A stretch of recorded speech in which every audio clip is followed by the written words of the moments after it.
Karachi Lyari Baghdadi में 5 मंजिला रिहायशी इमारत गिर गई। मलबे तले दबकर 11 अफराद जान से गए।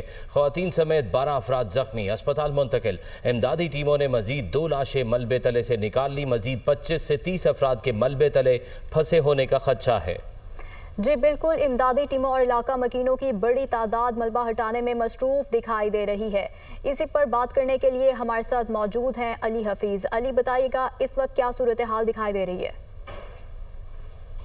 रेस्क्यू 1122 है, उसके मुताबिक 11 लाशें जो है मलबे के नीचे से निकाल ली जा चुकी हैं, जबकि मज़ीद जो है लोगों की तलाश जो है वो इस वक्त की जा रही है। रेस्क्यू टीम में जो है KMC की मशीनरी, KMC का अमला, कमिश्नर निज़ाम का अमला और रेस्क्यू 1122 की टीमें यहाँ पर मौजूद हैं। Commissioner Karachi, deputy commissioner south और म्यूनसिपल कमिश्नर हैं लियारी टाउन के, उन्होंने जो है अभी यहाँ का दौरा किया है। इंतजाम की निगरानी की जा रही है। जो हमारी बात हुई है कमिश्नर कराची से, उनका ये कहना है कि इस वक्त इंतजामी तमाम तर तवज्जो जो है रेस्क्यू ऑपरेशन में है और तकरीबन 24 घंटे का उन्होंने टाइम दिया कि रेस्क्यू ऑपरेशन जो है वो 24 घंटे में जो है वो मुकम्मल होगा। इस वक्त भी जो है साइट पर जाए वकुआ पर जो है इमदादी सरगर्मियाँ जारी हैं। जो लोग हैं उनको पीछे पुलिस हटा रही है ताकि जो रेस्क्यू का काम है उसमें जो है वो दुश्वारी ना आए।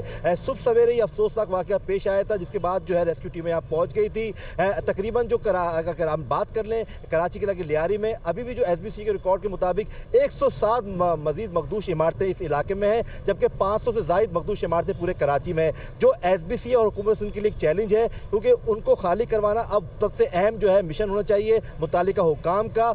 लाखों जिंदगियां उसमें इस वक्त भी जो है लोग बसे हुए हैं और लाखों जिंदगी खतरे से दुचार हैं। अब हमारी जो लोगों से बात हुई है, यहाँ के लोगों का कहना है कि वो मजबूरन यहाँ पर रहने पर मजबूर है मखदूश इमारतों में, क्योंकि जो मुतालिका इदारे हैं जिसमें KD है, MD है, LD है, वो सस्ती रिहायशी स्कीमें लॉन्च नहीं करते नहीं है। यही वजह है कि वहाँ पर लोग जो है सेटल नहीं हो पाते और मजबूरन उनको मखदूश इमारतों में जो है वो रहना पड़ता है। इस वक्त भी कुछ देर पहले भी यहाँ पर सरकारी हुकाम दौरा कर रहे हैं और जो हमें बताया गया है कि SBC के हाई ऑफिशियल और कमिश्नर कराची और वजीर बल्दियात, मेयर कराची, तमाम आला हुकाम भी जो है ऑपरेशन की जो है वो मालूमात हासिल कर रहे हैं, निगरानी कर रहे हैं। अब देखना ये है कब तक ये ऑपरेशन मुकम्मल होता है और जो बेचारे मलबे के अंदर लोग हैं वो कितने जो है वो जिंदा सलामत यहाँ से निकल पाते हैं। जी ठीक है, अली हफीज़। कमिश्नर कराची सैयद हसन नकवी का कहना है कि इस वक्त तमाम तवज्जो रेस्क्यू ऑपरेशन पर मरकूज है। रेस्क्यू ऑपरेशन मुकम्मल होने में 24 घंटे लग सकते हैं। मखदूश इमारतों के मकीन खुद दूसरी जगह मुंतकिल हो जाएं, किसी को ज़बरदस्ती घरों से नहीं निकाल सकते। गैर कानूनी तामीरात पर SBCA के साथ इजलास करूँगा। उम्मीद है कि ये अगले 24 घंटे में ये काम पूरा हो जाएगा। ज़िम्मेदारी हम सब की है और मेरे ख्याल में सबसे ज़्यादा अहम ज़िम्मेदारी, सबसे ज़्यादा रिस्पॉन्सिबल वो लोग हैं जो कि उन बिल्डिंग्स में रह रहे हैं, क्योंकि उनकी अपनी जानें एट स्टेक हैं। अगर वहाँ पे नोटिस सर्व हो गया है, बिल्डिंग कंट्रोल ने नोटिस दे दिया है, इंतज़ामिया ने नोटिस दे दिया है, तो उनको अपनी जानों का, अपने बच्चों की जानों का, अपनी ख़वातीन की जानों का ख्याल करना चाहिए और वहाँ से इवैक्यूएट करने का बंदोबस्त करना चाहिए। लेकिन किसी को घर से घसीट के निकालना मेरे ख्याल में ये काफ़ी नापसंदीदा काम है जो कि इंतज़ामिया नहीं करना चाहते। अमीर जमात इस्लामी कराची मुनीम ज़फ़र खान का लियारी बगदादी के मकाम का दौरा, मीडिया से गुफ्तगू करते हुए उनका कहना था कि लियारी बगदादी में इमारत गिरने का वाक़या इंतहाई अफसोसनाक और काबिल मज़म्मत है। मुख्तलिफ इदारे रेस्क्यू के फ़राइज़ अंजाम दे रहे हैं। हुक्मरानों की ज़िम्मेदारी है कि अवाम को सहूलियात फ़राहम करें। अलमिया ये है कि 60 गज़ की जगह पर 5 मंजिला इमारतें बन जाती हैं। सिंध हुकूमत की ज़िम्मेदारी है कि मुतासरा ख़ानदानों को मुतबादिल दिया जाए, मुतासरा ख़ानदानों को 6 माह का किराया दिया जाए और मुतबादिल जगह बनाकर फ़राहम की जाए। सिंध हुकूमत फौरी तौर पर इस वाक़े के ख़िलाफ़ नोटिस ले।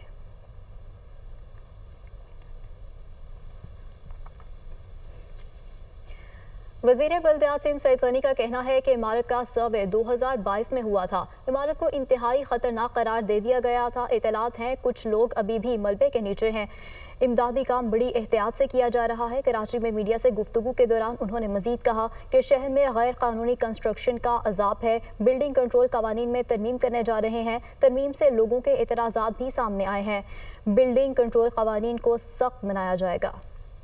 10 अक्टूबर 2022 को सर्वे हुआ, जिसमें ये इमारत इंतहाई ख़तरनाक जो है वो डिक्लेयर की गई।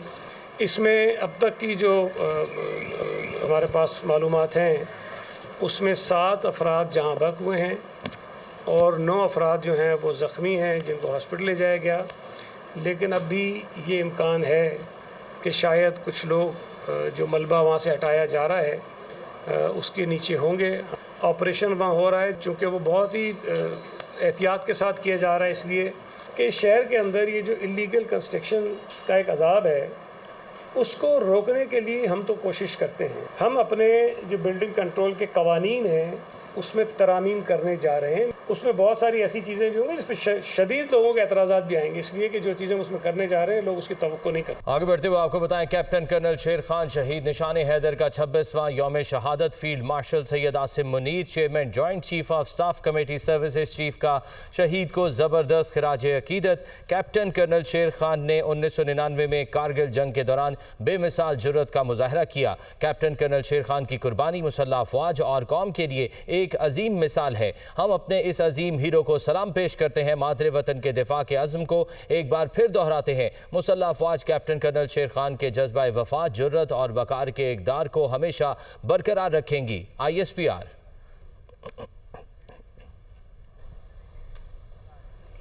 وزیراعظم شہباز شریف نے کہا ہے کہ موسمیاتی تبدیلی، جغرافیائی اور سیاسی عدم استحکام اور علاقائی اور عالمی چیلنجز سے نمٹنے کے لیے ECO ممالک کے مابین بھرپور اشتراک کار ناگزیر ہے. آذربائیجان کے شہر میں 70ویں ECO سربراہ اجلاس سے خطاب میں کہا علاقائی تعاون اور مشترکہ خوشحالی کے لیے ٹیکنالوجی کی ترقی ضروری ہے. آذربائیجان، ازبکستان، ایران اور ترکیہ کے صدور سے اہم ملاقاتیں بھی ہوئیں. احوال اس رپورٹ میں دیکھیے.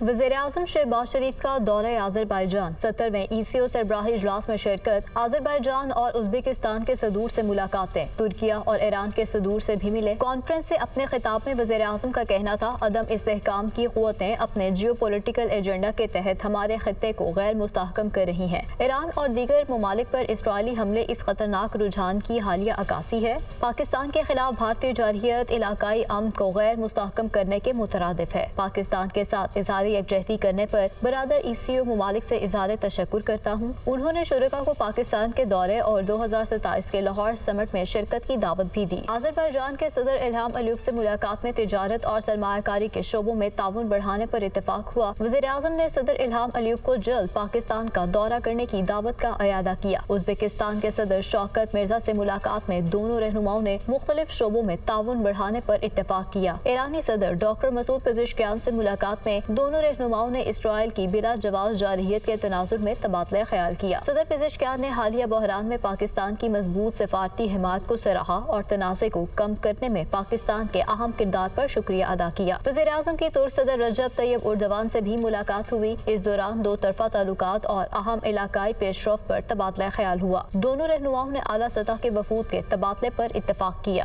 آذربائیجان میں میڈیا سے گفتگو کرتے ہوئے وزیراعظم شہباز شریف نے کہا کہ ECO سربراہ اجلاس میں وفد کے ہمراہ شرکت کی. رکن ممالک نے گلیشیئر پگھلنے جیسے مسائل پر توجہ دینے پر اتفاق کیا. صدر الہام علیوف سے ملاقات نہایت مفید اور نتیجہ خیز رہی. پاکستان میں سرمایہ کاری پر صدر الہام علیوف کے مشکور ہیں. پاکستان اور آذربائیجان نے $2 ارب سرمایہ کاری کے معاہدے پر دستخط کیے. مستقبل میں وزیر اعلیٰ پنجاب مریم نواز DHQ ہاسپٹل پاک پتن پہنچ گئیں. وزیر اعلیٰ پنجاب مریم نواز نے DHQ ہاسپٹل کے مختلف وارڈز کا دورہ کیا.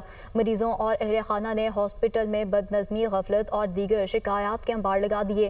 میڈیسن موجود ہونے کے باوجود فارمیسی سے گڑ جوڑ کر کے دوائیاں باہر سے منگوائی جا رہی تھیں.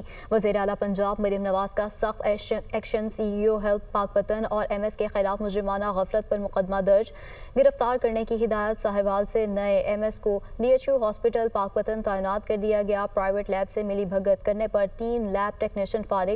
DC پاک پتن کو چارج چھوڑنے کا حکم جاری کر دیا گیا. وزیر اعلیٰ پنجاب مریم نواز کا کہنا ہے کہ اسٹور میں دوائیاں موجود لیکن میڈیسن باہر سے منگوائی جاتی ہیں. 100 ارب روپے میڈیسن کے لیے دے رہے ہیں. عوام کو دوائی کیوں نہیں مل رہی؟ ہسپتالوں اور اداروں میں کام نہ کرنے والے قوم کے اصل ملزم ہیں. کیا لوگ ہاسپٹلز میں مرنے کے لیے آتے ہیں؟ قتل کرنے کے لیے ہتھیار ضروری نہیں ہوتے. مجرمانہ غفلت بھی ہلاکت کا باعث بن سکتی ہے. خیبر پختونخوا میں سینٹ الیکشن 21 جولائی کو ہوں گے. 11 نشستوں پر انتخاب کے لیے پولنگ خیبر پختونخوا اسمبلی میں ہوگی. الیکشن کمیشن نے شیڈیول جاری کر دیا. اسلام آباد سے رپورٹ کر رہے ہیں وقار علی سید.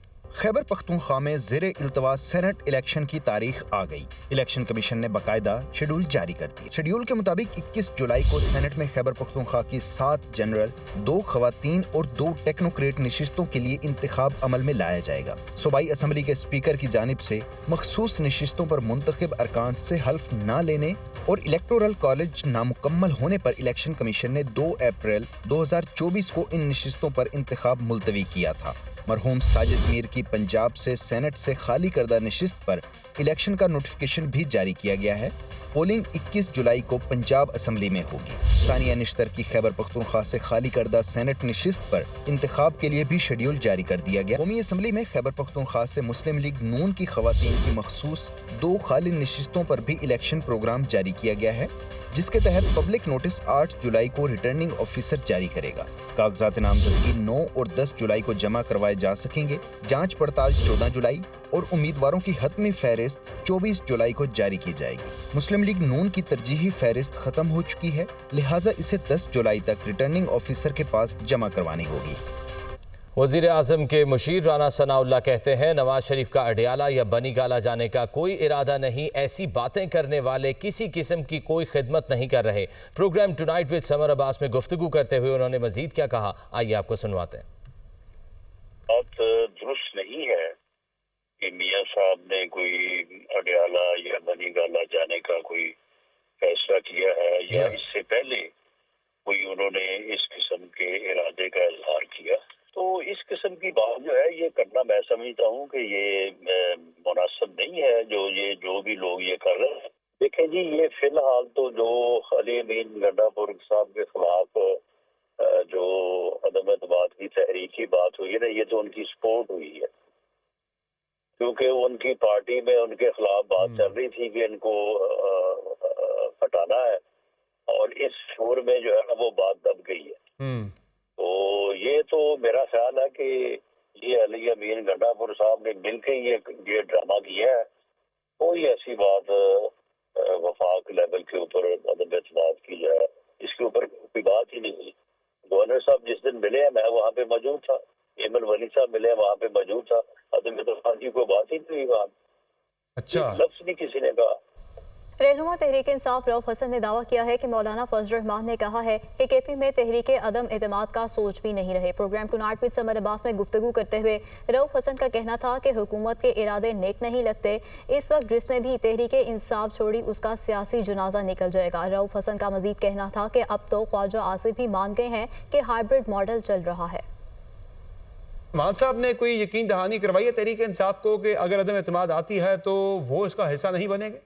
उन्होंने ये कहा है जी कि हम किसी किस्म की अदम एतमाद का ना सोच रहे हैं, ना सोचेंगे, नहीं करेंगे, ये उन्होंने कहा है। सो इसका मतलब वही है जो आप फरमा रहे हैं। इनके इरादे नेक नहीं है, इनके इरादे ठीक नहीं है। ये कोशिश तो पूरी करेंगे, जैसा कि गवर्नर केपी तो बार बार मेरा ख्याल है पिछले 3 दिन में वो 30 स्टेटमेंट्स दे चुके हैं जी कि हम गिराने जा रहे हैं। तो पीटीआई में है, उसका सियासी मुस्तकबिल पीटीआई के साथ है। अच्छा, अगर बाहर जाएंगे तो उन्हीं 28 लोगों की तरह ये भी सियासी जनाजे बन जाए। ख्वाजा आसिफ साहब ने खुद कहा है कि हाइब्रिड सिस्टम हम चला रहे हैं और इसमें जो एस्टैब्लिशमेंट है वो एक मेजर रोल प्ले करता है। ये खुद उनके अल्फाज हैं। और अब वो दोबारा उन्होंने एक और अल जज़ीरा को भी इंटरव्यू देके इसको फर्दर एलेबोरेट किया और कहा है कि यही शायद तर्ज हुकूमत है जो कि पाकिस्तान को ज्यादा सूट करता है।